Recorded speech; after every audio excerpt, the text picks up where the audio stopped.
नमस्कार दोस्तों, आप सभी का स्वागत करता हूँ ACG ट्यूटोरियल में। मैं हूं मोल और आज हम लोग फोटोशॉप में पार्ट 15 कवर करने जा रहे हैं। थोड़ा सा देर है लेकिन डिटेल और प्रोफेशनली सीखने वाले हैं। आज के लेक्चर में हम लोग 3 टूल सीखने वाले हैं जिनका नाम है डॉज टूल, बर्न टूल और स्पंज टूल। तीनों के तीनों टूल बहुत यूज़फुल है। एक इमेज में प्रोफेशनलिटी लानी है तो इन टूल का आना बहुत ज़रूरी है।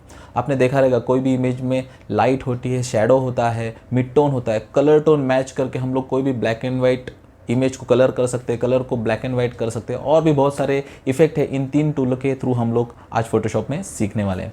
आज से हम लोग एक नई चीज़ भी स्टार्ट करने वाले हैं। हर एक एप्लीकेशन में, जैसे अभी हम लोग फोटोशॉप सीख रहे हैं, तो फोटोशॉप सीखते हुए हर एक लेक्चर में, वीडियो के एंड में उनके फैक्ट्स में बताना स्टार्ट करने वाला हूँ। तो आज भी एक फैक्ट हम लोग ज़रूर देखेंगे, सुनेंगे फोटोशॉप के बारे में, जो कि एंड में रहने वाला है। तो चलिए, अगर फोटोशॉप में बनना है स्मार्ट तो प्रैक्टिकल करना होगा स्टार्ट। चलिए कंप्यूटर स्क्रीन की ओर।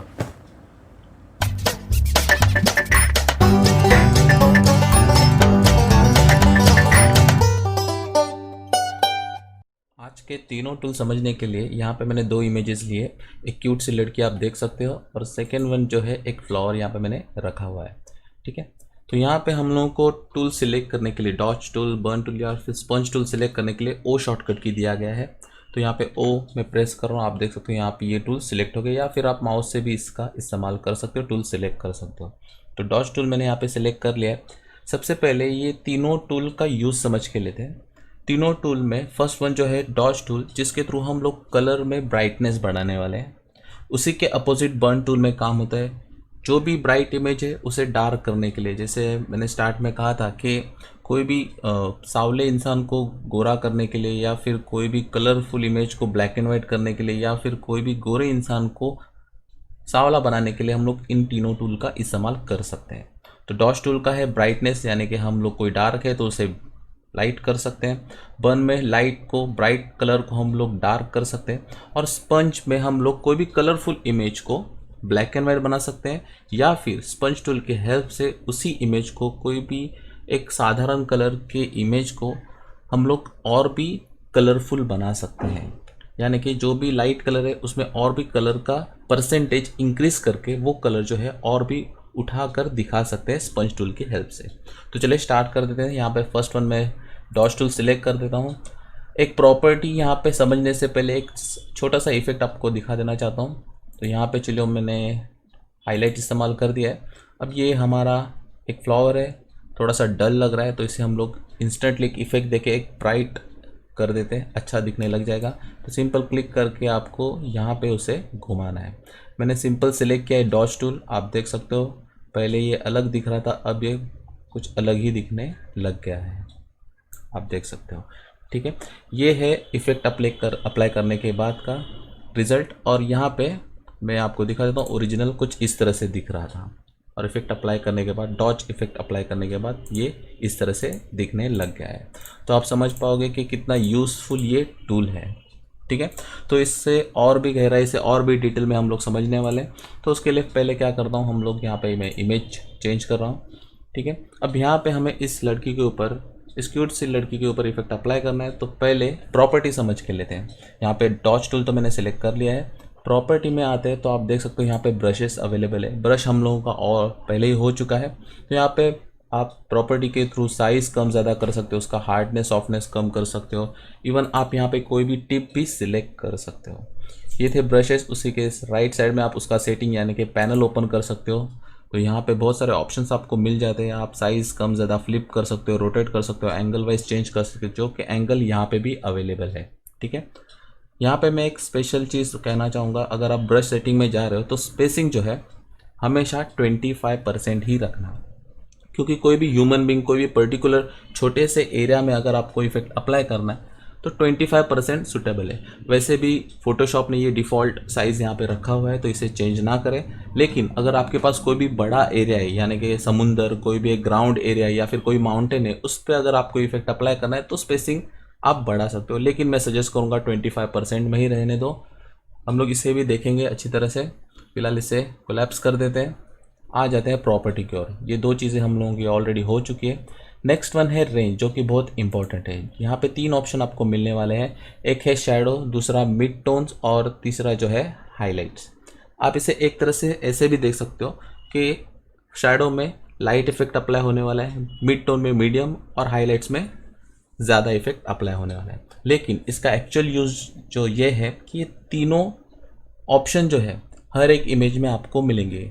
मैं तो ऐसे कहना चाहूँगा बल्कि दुनिया में ऐसी एक भी इमेज नहीं बनी जहाँ पे इन तीनों चीज़ों का इस्तेमाल ना हुआ हो। तो कोई भी इमेज है उसमें ये तीन चीज़ें होने वाली है, क्योंकि कोई भी इमेज अगर आप कैप्चर कर रहे हो तो लाइट ज़रूरी है।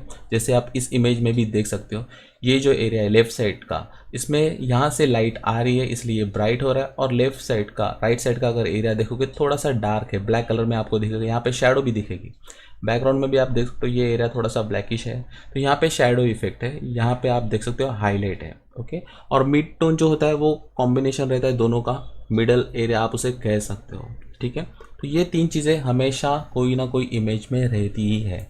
इसे और अच्छी तरह से एक्सप्लेन करने के लिए यहाँ पे मैंने ऑलरेडी 3 लेयर्स बना के रखी है। ये ओरिजिनल की डुप्लीकेट है। यहाँ पे इसे सिलेक्ट करता हूँ, क्लिक कर दिया और एक शॉर्टकट की प्रेस करने जा रहा हूँ, कंट्रोल एल से क्या होने वाला है, तो यहाँ पे एक लेवल डायलॉग बॉक्स आपके सामने आने वाला है जो कि एडजस्टमेंट लेयर से आता है। आप यहाँ से भी ओपन कर सकते हो, यहाँ पे कैंसिल कर रहा हूँ, या फिर इमेज में जाके एडजस्टमेंट में आपको लेवल ऑप्शन मिलने वाला है, उसी का शॉर्टकट की है Ctrl+L।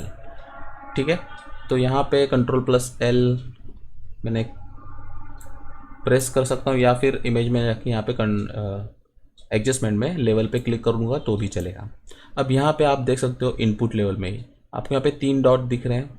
ये तीनों का मतलब ही है यहाँ पे लेफ्ट साइड में शैडो, ये है मिड टोन और ये है हाईलाइट। अगर मैं इमेज में, चलिए जो हाईलाइट्स है ये सबसे लेफ्ट में यानी कि शैडो के पास अगर लेके जाऊँगा तो देख रहे हो क्या होता है, तो पूरा का पूरा इमेज जो है वाइट हो जाएगा। ठीक है, फिर से इसे जगह पे लाता हूँ। वही अगर मैं शैडो को हाईलाइट्स के पास लेके जाता हूँ तो पूरा इमेज डार्क हो जाएगा। तो यही प्रॉब्लम है, तीनों चीज़ों का हमारे पास होना बहुत ही ज़रूरी होता है। उसी के साथ अगर मिड टोन को मैं शैडो के पास लेके जाऊंगा या फिर हाईलाइट्स के पास लेके जाऊंगा तो भी प्रॉब्लम आने वाली है।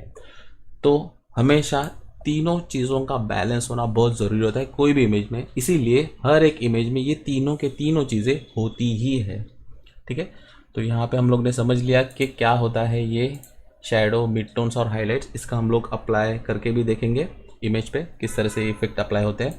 देन एक्सपोजर यानी कि जो भी इफेक्ट आप दे रहे हो ब्रश टूल के थ्रू, ये आप देख सकते हो ये ब्रश साइज़ है, अगर कितना परसेंटेज में अप्लाई होना है उसके लिए आप एक्सपोजर कम या ज़्यादा कर सकते हो। ठीक है, देन उसे रोटेट भी कर सकते हो। प्रोटेक्ट टोन यानी कि अगर आप कोई भी इफेक्ट अप्लाई कर रहे हो तो ये जो यहाँ पे हम लोग लड़की के ऊपर कर रहे हैं तो लड़की का जो स्किन टोन है उसे वो ख़राब होने नहीं देगा, उसी को मैच करते हुए वो इफेक्ट अप्लाई करेगा या फिर कम करेगा। ठीक है, ये जो दो चीज़ें ये और ये आप इससे प्रेशर कंट्रोल कर सकते हो। अगर आप यूज़ कर रहे हो कोई टैबलेट जिसमें आप टच स्क्रीन है तो आप उसे इस्तेमाल कर सकते हो, या फिर आप यहाँ पे इसकी हेल्प से भी माउस के थ्रू भी इस टूल को अप्लाई कर सकते हो, उसका यूज़ कर सकते हो। कैसे करेंगे ये भी आज ही के वीडियो में हम लोग कवर कर देंगे। तो ठीक है, तो चलिए हम लोग फर्स्ट से स्टार्ट करते हैं जिसमें हम लोग रेंज देखेंगे। अब यहाँ पे शैडोज़ का यूज़ एक्चुअल क्या होता है, जैसे मैंने स्टार्टिंग में कहा कि भाई ये लो इफेक्ट देने के लिए ये मीडियम और ये हाईलाइट जो है हाई ज़्यादा इफेक्ट देने के लिए अप्लाई कर सकते हैं। लेकिन इसका नाम इस तरह से रखने की वजह ये है कि शैडो में जहाँ पे भी शैडो है ऑब्वियसली शैडो थोड़ा सा डार्क ही होना चाहिए, तो वहाँ पे इफेक्ट जो है ज़्यादा अप्लाई करके नहीं चलेगा, तो शैडो को कंसिडर करते हुए वो इफेक्ट अप्लाई करने वाला है। तो यहाँ पे जैसे मैंने कहा कि डॉट्स टूल का यूज़ जो है ब्राइट करने के लिए, थोड़ा सा लाइट इफेक्ट अप्लाई करने के लिए यूज़ होता है, ब्राइटनेस की तरफ लेके जाता है। तो यहाँ पे शैडो सिलेक्ट किया तो जहाँ पे शैडो में वो इफेक्ट यहाँ पे अप्लाई कर सकता हूँ कुछ इस तरह से। ठीक है, तो वो ज़्यादा अप्लाई नहीं होगा लेकिन शैडो को ध्यान में रखते हुए वो अप्लाई इफेक्ट करने वाला है। ठीक है, यह हो गया हम लोगों का शैडो। अगर आप मिड टोन रखोगे तो भी चलेगा, वो कलर को ज़्यादा डिस्टर्ब नहीं करेगा कुछ इस तरह से। और उसी की जगह पे अगर मैं हाईलाइट्स ले रहा हूँ तो ये थोड़ा ज़्यादा ही इफेक्ट अप्लाई करेगा। आप देख सकते हो किस तरह से अप्लाई कर दिया इसने।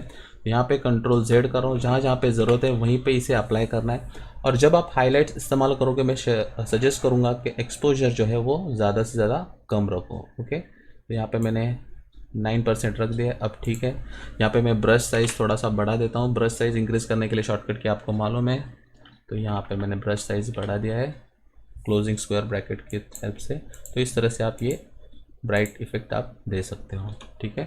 जिधर भी ज़्यादा अप्लाई हो रहा है वहाँ पे आप कंट्रोल Z प्रेस कर दोगे तो भी चलेगा, ठीक है। यहाँ पे मैंने अप्लाई कर दिया है,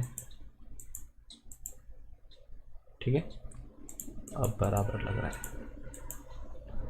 आप चाहे तो मिड टोन का इस्तेमाल करोगे उतना अच्छा है, ठीक है। अब मेरा काम तो हो चुका है।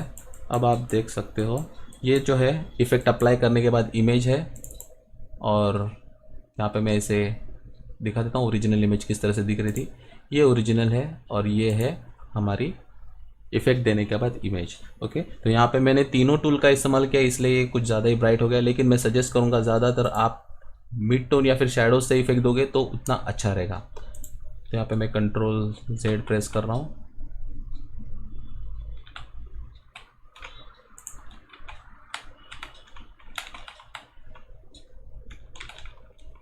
ओके।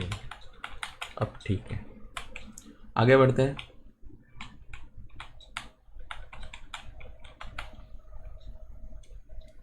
यहाँ पे हम लोग ने एक्सपोजर देखा, यहाँ पे रेंज दे सिलेक्ट करके अप्लाई करके देखा।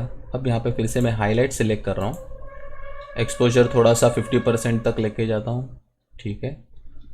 अब यहाँ पे अगर मैं ब्रश का इस्तेमाल कर रहा हूँ, ब्रश का नहीं, ये जो ऑप्शन है हमारा जो एयर ब्रश है, यहाँ पे क्लिक करके अगर मैं इफ़ेक्ट अप्लाई करूँगा तो आप देख सकते हो एक सिंगल क्लिक पे भी ये स्प्रेड हो रहा है। अब इसका साइज़ मैंने ज़्यादा ही रखा है ब्रश का, इसे कम कर देते हैं, कंट्रोल Z, ओके। अब इसे मैं अनचेक करके अप्लाई करने की कोशिश करता हूँ, सिंगल क्लिक करके रखता हूँ, तो आप देख सकते हो ये स्प्रेड नहीं हो रहा है, ठीक है। अगर यहाँ पे मैं कंट्रोल Z की फिर से प्रेस कर रहा हूँ और यहाँ पे ऑप्शन सिलेक्ट करने जा रहा हूँ एयर ब्रश। अब यहाँ पे एयर ब्रश सिलेक्ट करने के बाद जब मैं क्लिक करूँगा और क्लिक करके रख रहा हूँ तो आप देख सकते हो ये स्प्रेड होना स्टार्ट हो गया है। तो क्या है, ये प्रेशर बढ़ा रहा है। तो इसी का यूज़ है एयर ब्रश का, कि हम लोग एयर ब्रश की हेल्प से जो भी अप्लाई कर रहे हैं अगर वो एक्टिवेट रखेंगे ये एयर ब्रश तो वो स्प्रेड होना स्टार्ट हो जाएगा। अगर उस तरह से इफेक्ट देना है, उस तरह की इमेज है आपके पास, तो इसे हमेशा एक्टिवेट रखोगे, कुछ प्रॉब्लम नहीं है। लेकिन अगर आपको ह्यूमन बीइंग पे करना है तो ध्यान रखना होता है कि उसके बालों के ऊपर नहीं जाना चाहिए या फिर उसके आजू बाजू जो भी कलर है वहाँ पे अप्लाई नहीं होना चाहिए। तो आप इसका इस्तेमाल ना करो उतना अच्छा है, ठीक है। या फिर हमारे पास ऑप्शन है, हम लोग सिलेक्ट कर सकते हैं इमेज, तो सिलेक्ट करने के बाद आप इसका यूज़ करके इजीली जो भी एरिया में आप इफ़ेक्ट अप्लाई करना चाहते हो कर सकते हो। और ये जो है प्रोटेक्ट टोन, अगर आप ये अनचेक करके अगर अप्लाई करोगे तो ये मैच नहीं करेगा और ये जो कलर जो है कुछ ज़्यादा ही आप देख सकते हो इफ़ेक्ट अप्लाई करना स्टार्ट कर देगा। तो कंट्रोल Z, हमें इतना इफेक्ट हाई लेवल पे अप्लाई नहीं करना है। आप देख सकते हो एक्सपोजर 50% है फिर भी इतना अप्लाई कर रहा है। अगर मैंने 100% करता था तो कुछ अलग ही कलर में आ जाता था। तो हमेशा इसे हम लोगों को प्रोटेक्ट टोन करके रखना है। इसके अगर पेरेंट्स रहेंगे, अगर हम लोग इसे और भी अच्छी तरह से इफेक्ट देंगे तो खुश होने वाले, कुछ प्रॉब्लम नहीं है। लेकिन हम लोग यहाँ पे डॉज टूल इस्तेमाल कर रहे हैं, चल रहा है, कुछ प्रॉब्लम नहीं। लेकिन उसी की जगह पे अगर हम लोगों ने बर्न टूल का इस्तेमाल किया और यहाँ पे इफेक्ट अप्लाई देने की कोशिश की तो इसके पेरेंट्स जो है आपको आके यहाँ पे एक्सपोजर बढ़ा रहा हूँ तो आप देख सकते हो क्या हो रहा है।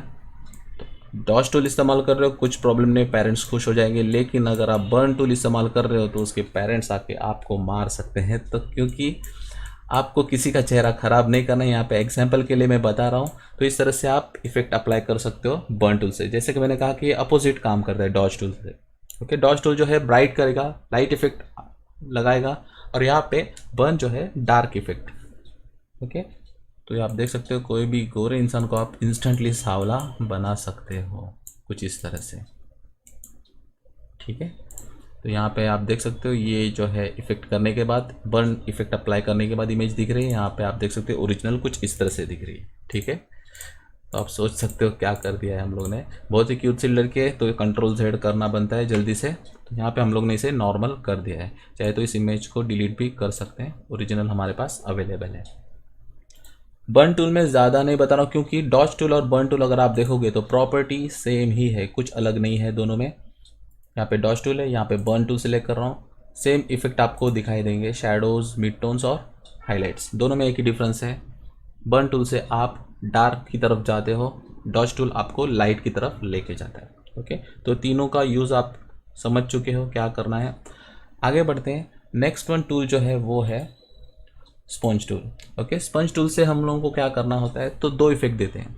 एक तो हम लोग पूरी कलर इमेज को, आप देख सकते हो ये जानबूझ के मैंने इमेज ली है, आप देख सकते हो उन्होंने जो ड्रेस डाला है वो बहुत सारे कलरफुल है, कलर का इस्तेमाल किया गया है, उसे हम लोग इंस्टेंटली ग्रे स्केल यानी कि ब्लैक एंड वाइट कर सकते हैं। एक मैं आपको चीज़ बताना चाहता हूँ, कितना भी कलरफुल इमेज रहने दो, अगर उसे ब्लैक एंड वाइट करना है तो बहुत ही आसानी से कर सकते हो। लेकिन ब्लैक एंड वाइट इमेज को कलर करने के लिए थोड़ी सी मेहनत, थोड़ी सी, ज़्यादा नहीं, थोड़ी सी मेहनत करनी पड़ती है। वो भी हम लोग कुछ अगले वीडियोस में ज़रूर देख लेंगे। लेकिन यहाँ पे हम लोग स्पंज टूल का एक इफेक्ट देखेंगे जिसके थ्रू आप इंस्टेंटली जो है अपने इमेज को ग्रे स्केल यानी कि ब्लैक एंड वाइट कर सकते हो, और जो भी कलर इस्तेमाल किए हैं उनमें और भी कलर का परसेंटेज बढ़ा सकते हो, उनका कलर टोन जो है वो बढ़ा सकते हो। तो यहाँ पे हम लोग को एक अलग ऑप्शन मिलने वाला है, वो है मोड। मोड में दो ऑप्शन रहेंगे, एक तो डिसैचुरेट और एक सैचुरेट। दूसरा ऑप्शन है जो कि पहले एक्सपोजर था, यहाँ पे फ्लो है, सेम यूज़ है, कितना परसेंटेज में आपको इफेक्ट अप्लाई करना है वो कम ज़्यादा यहाँ से कर सकते हो, बाकी के ऑप्शन जो है सेम ही है। अब जब हम लोग ने यहाँ पे सिलेक्ट किया था तब था यहाँ पे प्रोटेक्ट टोन, उसी से रिलेटेड है ये हमारा स्पंज टूल में वाइब्रेंस। वाइब्रेंस भी कलर मैच करके ही इफेक्ट अप्लाई करने में हेल्प करता है। वाइब्रेंस और ये सैचुरेट और डिसैचुरेट अच्छी तरह से समझना है तो हम लोग कलर एडजस्टमेंट में जाएंगे।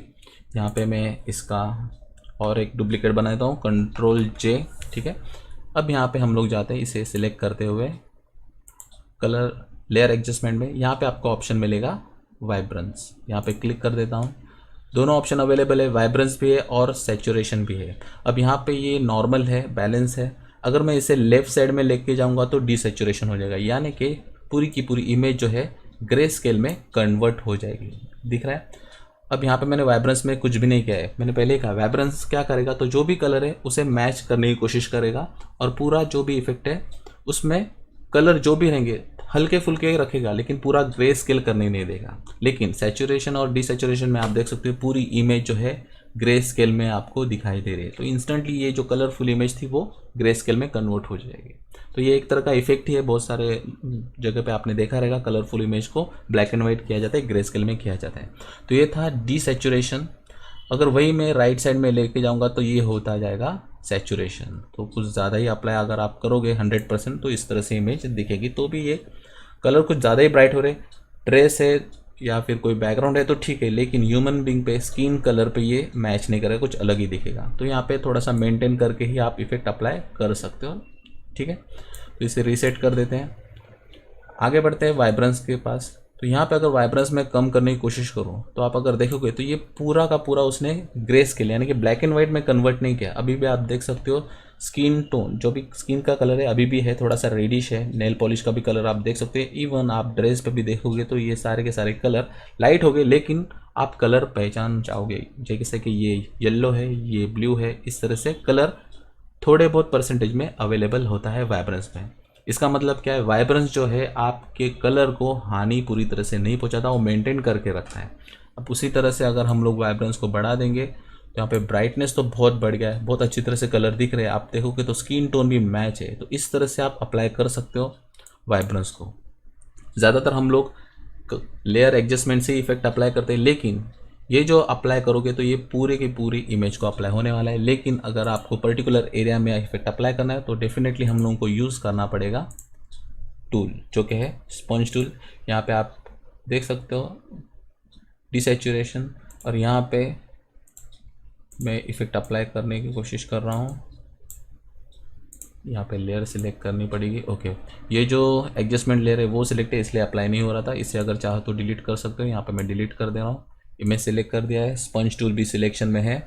आगे बढ़ते हैं, यहाँ पे वाइब्रेंस जो है पहले मैं अनचेक कर लेता हूँ। डिसैचुरेशन यानी कि ग्रे स्केल में हम लोग कन्वर्ट कर सकते हैं। ब्रश का साइज़ भी बढ़ा देता हूँ। अब यहाँ पे मैं अप्लाई करना स्टार्ट कर रहा हूँ।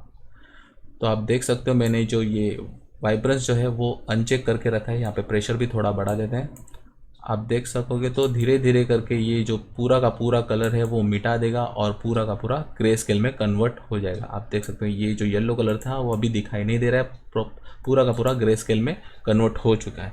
अगर उसी को मैं अगर ये वाइब्रेंस ऑन करके अगर कोशिश करता था तो ये पूरी तरह से नहीं मिटाता था। आप देख सकते हो ये अभी भी वो कलर का टोन जो भी था वो मेंटेन करने की कोशिश कर रहा है। लाइट हो जाएगा लेकिन पूरी तरह से वो ब्लैक एंड वाइट में कन्वर्ट नहीं करेगा अगर आप वाइब्रेंस ऑन रख रहे हो तो।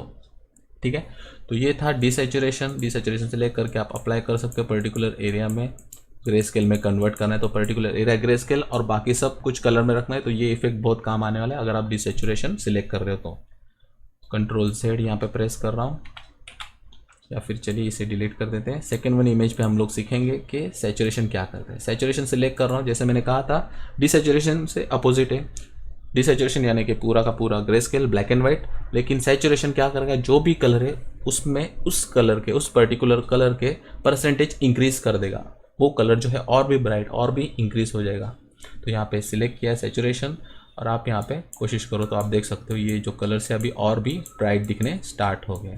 तो ये इफेक्ट्स आप देख सकते हो, दिख रहा है इस तरह से। ओके, स्किन पे भी अप्लाई करोगे तो वही होने वाला है, आप देख सकते हो। जो जो कलर था वो और ब्राइट होना स्टार्ट हो जाएगा, वो मैच करेगा कौन सा कलर है, उसी के हिसाब से वो ज़्यादा से ज़्यादा उसे ब्राइट करने की कोशिश करेगा। लेकिन मैं सजेस्ट करूँगा सैचुरेशन करोगे, ओरिजिनलिटी रखनी है तो हमेशा फ्लो जो है ज़्यादा से ज़्यादा कम रखो और इफेक्ट अप्लाई करो, तो वो अच्छी तरह से मैच करेगा कलर को और वही कलर आपको इंक्रीज करके बता देगा। और वहाँ पे वाइब्रेशन ऑन रखना आपको भूलना नहीं है। तो इस तरह से आप ये इफ़ेक्ट्स अप्लाई कर सकते हो अपने इमेज पे। आई होप ये तीनों के तीनों टूल आपको ज़रूर समझ में आ रहेंगे, dodge tool, burn tool, sponge tool. ठीक है दोस्तों, तो अब वक्त आ गए जो कि है हमारा फैक्ट्स ऑफ द डे का। जैसे मैंने कहा था कि आज के बाद हम लोग कोशिश करेंगे कि हर एक वीडियो में टॉपिक से रिलेटेड कोई ना कोई फैक्ट्स बताने की कोशिश करने वाले हैं हम आपको। तो ये है फोटोशॉप का एक फैक्ट्स आपको बताना चाहता हूँ। फोटोशॉप एडोब कंपनी का प्रोडक्ट है। जैसे वैसे तो एडोब कंपनी के फोटोशॉप बहुत सारे प्रोडक्ट होते हैं, फोटोशॉप एक उसमें है, दूसरा है इनडिज़ाइन, इलस्ट्रेटर, वैसे बहुत सारे इफेक्ट्स, बहुत सारे एप्लीकेशन एडोब कंपनी के हैं। लेकिन फोटोशॉप ये जो एप्लीकेशन है पहले एडोब कंपनी का नहीं था। जी हाँ दोस्तों, ये प्रोडक्ट जो है एडोब कंपनी का नहीं था, ये पहले बनाया गया था 2 साल बनाने के बाद फोटोशॉप ने इसे परचेस किया था 1987 में। पहले इसका नाम जो था डिस्प्ले करके था। इसका काम क्या था, डेफिनेटली 1987 की बात है तो कलरफुल हमारे पास मॉनिटर या फिर सिस्टम नहीं थे, तो ब्लैक एंड वाइट में उसका काम सिर्फ था कि ग्रे स्केल में इमेज को डिस्प्ले करना, यही काम था। और इस फोटोशॉप का पहले नाम था डिस्प्ले करके। तो फोटोशॉप ने इसे 1987 में परचेस किया। अब लगभग फोटोशॉप की उम्र है 32 ईयर्स, यानी कि एडोब कंपनी में परचेस करने के बाद अब 32 ईयर्स हो गए हम लोग फोटोशॉप को इस्तेमाल कर रहे हैं। सबसे फर्स्ट प्रोग्राम जो बोलते हैं हम लोग फोटोशॉप प्रॉपरली नाम दे के हम लोग ने एस्टेब्लिश किया था, तो वो किया था टॉम नॉल करके एक PhD स्टूडेंट ने किया था। तो यही था फोटोशॉप का फैक्ट, जो कि एडोब कंपनी का ये प्रोडक्ट नहीं था पहले, बाद में इसे एडोब कंपनी ने परचेस किया था, वो भी सिर्फ $300 में। तो ये था फैक्ट्स फोटोशॉप के बारे में। आई होप ये वीडियो आपको ज़रूर समझ में आया रहेगा दोस्तों। इसी तरह से और भी वीडियोस अगर आप देखना चाहते हो तो इस चैनल को लाइक और सब्सक्राइब करना ना भूलिएगा। मिलते हैं अगले लेक्चर में। Thank you.